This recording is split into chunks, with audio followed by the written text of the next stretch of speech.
Lasa niteraka resabe ilay vaovao ny ely tety ziroa tao an-taon'irasera social Facebook tao WATAWATA zay izay milaza fa misy ny fikasana hanao perquisition na fikasana isambotra any mamanombana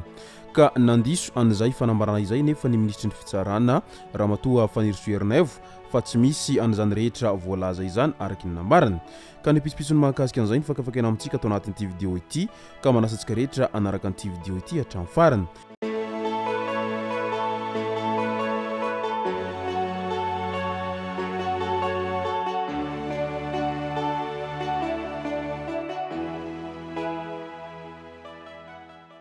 Ny tonga tsy miaraba hono namantezitra ka dia faly miaraba isika rehetra mpanaraka tsy tabaka an'ity chaine ity tenako amin'ity androandroany ity araka n'izay efa natsipiko zay dia ny mahakasika ny resabe mandeha ety ziroa amin'ilay tohony raha ambohy malaza hatrany no tena iompanatsika ato anatin'ity vidéo ity fa milohan'izay dia ndao aloha resantsika ireto tsara ho fantatra manaraka ireto fanohanana ny vahoaka ny toamasina efa niantrana tany an-toerana tany ireo mpitandro filaminana izay misa 100 toromarika mazava nomeny Premier Ministre Ernaivo Hiratsalama Andriamas izay efa tany Toamasina ihany koa ny nanamafisana ny fandraisana andraikitra izay nataon'ireo mpitandro filaminana ireo.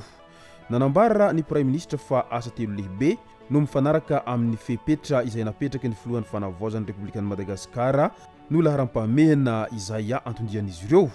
Fandriampahalemana fiantohana ny filaminana sy ny fiarovana ny mponina fanohanana ny vahoaka fizarana fanampina ara-potoana sy ny mangarahara ary fanarenana haingana izay famerenana amin'ny laon'ny haingana ny fiainam-bahoaka sy ny fotodrafitrasa any an-toeranany.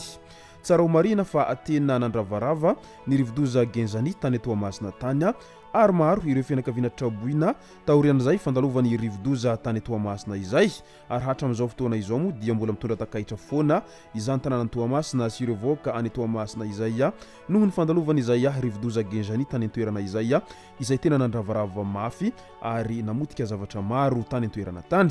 ary malagasy anatin'ny top 10 amin'ny vola maivandanja indrindra eran-tany. Eo amin'ny laharana voalohany amin'izany ny livre libanaise na LBP, ny faharoa ny rial iranien ary ny fahatelo ny don vietnamien, kib laotien no fahaefatra ary roupier indonésien no fahadimy, fahenina ny som ouzbek, fahafito ny franc guinéen, fahavalo ny franc burundais, ny ariary malagasy no fahasivy ary ny fahafolo ny guarani paraguayen araky ny tatitra ny izay navoaka ny forba manoloana izay lanjambola izay.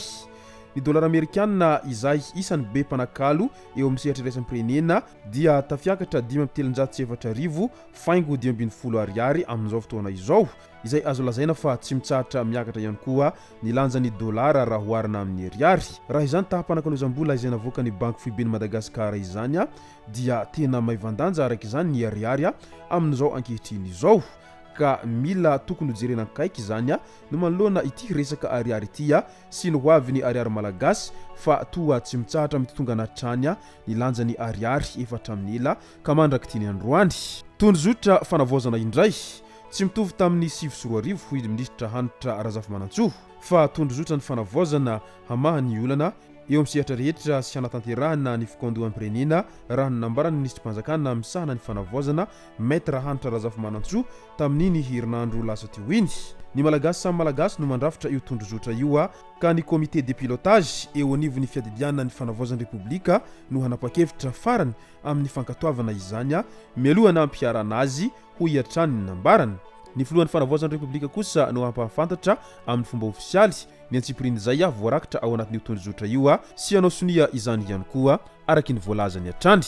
Medika izany fa tena hoisy zavatra hiova ary tsy hitovy tamin'ny taona 2024 izany ity fitondrana tezamita amin'izao ankehitriny izao ary maro moa ny vahoaka izay miandrandra izay fiovana izay sy fanovana izay hoentiny ity fitondram-panjakana amin'izao ankehitriny izao ity. Andao amin'izay ho resantsika ny mahakasika an'ilay rahambohy malaza izay lasa miteraka resabe foana mandraky tiany androany ary maro ny fantaniana izay mipetraka mbola tsy hitambaliny manoloana io rahambohy malaza izay nafatesan'olona maro tao anatin'ny resaka fanapozinana aratsaka sakafo iny satria tsara ho marina fa fony mbola tsy tonga teo amin'ny fitondrana ry zareo amin'ny fitondrana ny fanavaozana amin'izao fotoana izao dia isany nanitrikitrika mafy ary niady mafy sy nanao fanambarana mafy etsiroa manoloana an'ity raha ambohy malaza ty ny ministra ny fitsarana amin'izao ankehitriny izao tsy iza moa izay fa Fanirisoa Ernaivo ary nilaza mazava tsara izy tamin'izany fotoana izany fa tsy amelany ho vita moramora io raha ambohy malaza io fa tsy maintsy ho hita izay marina tao anatin'izay raha ambohy malaza izay nolazainy tamin'izany fotoana izany fa noho izany natakotakomana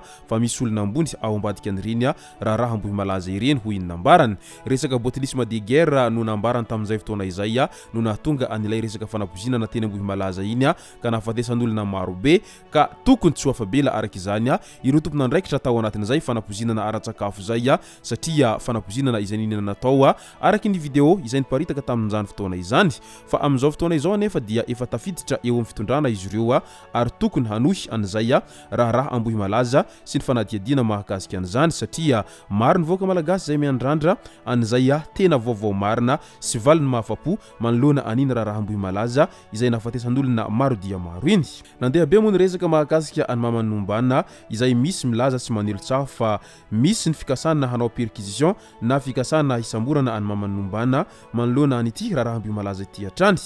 nilaza mazava tsara manoloana izay ary nanazava ny ministra ny fitsarana fa tsy misy ny perquisition na fikasana Fisamborana any mamanombana izany araka ny nambarany ka izay milaza na mitondra izany zavatra izany dia mandainga na manao hosoka ho hiatrany ny ministra ny fitsarana tao amin'ny pejiny manokana ny reninombana izay nilaza tao amin'ny pejiny fa naharay vaovao momba ny mety sy ny fisavana na perquisition ao an-tranony noho ny filazana fa misy proof momba ny raha ambohy malaza ao aminy io renim-pianakaviana io izay nanamafy fa tokana ny tanjony dia ny hahafantarana ny marina momba n'iny raha izay nahafaty any zanany tamin'ny resaka fanapozinana ara-tsakafo teny ambohy malaza iny izay tena mbola mipetraka ratra lehibe amin'ity renim-pianakaviana izay namoy ny zanaka izao tao anatin'izay raha fanapozinana ara-tsakafo teny ambohy malaza izay ka mazava araka izany ny voalazan'ny ministra fa tsy misy izay fikasana Fisamborana izay na fikasana Fisavana na perquisition izay ho atao any mamanombana izay araka izany ara dia aingane hivoaka ny tena marina manoloana an'ity raha ambohy malaza ity satria raha teo tantaran'ny Madagasikara aloha dia tsy mbola nahita faty olona maro tahaka an'izany raha ny eo amin'ny resaka fanapozinana ara-tsakafo na ihany koa fety fankalazana tsingeritaona izany ka nahafatesan'olona maro vokatry ny sakafo nohanina tao anatin'izany ka izay ny tokony tsy hamelana an'ity raha ity ho vita moramora mba hafantarana iza marina ny tena tao ambadika an'izany rehetra izany izay no masaka azona roso tao anatin'ity video ity tomboko lasy tomboko vavy misaoratsika rehetra nanaraka an'ity video ity hatramin'ny farany aza dino ny milaiky ny video antsika ary tsy rovoatrany miabone amin'ny chaîne antsika mba ahafahanareo manaraka tsy tahapaka ny video zay lefa nahito sanandro tomboko lasy tomboko vavy mankasitraka dia mirary soa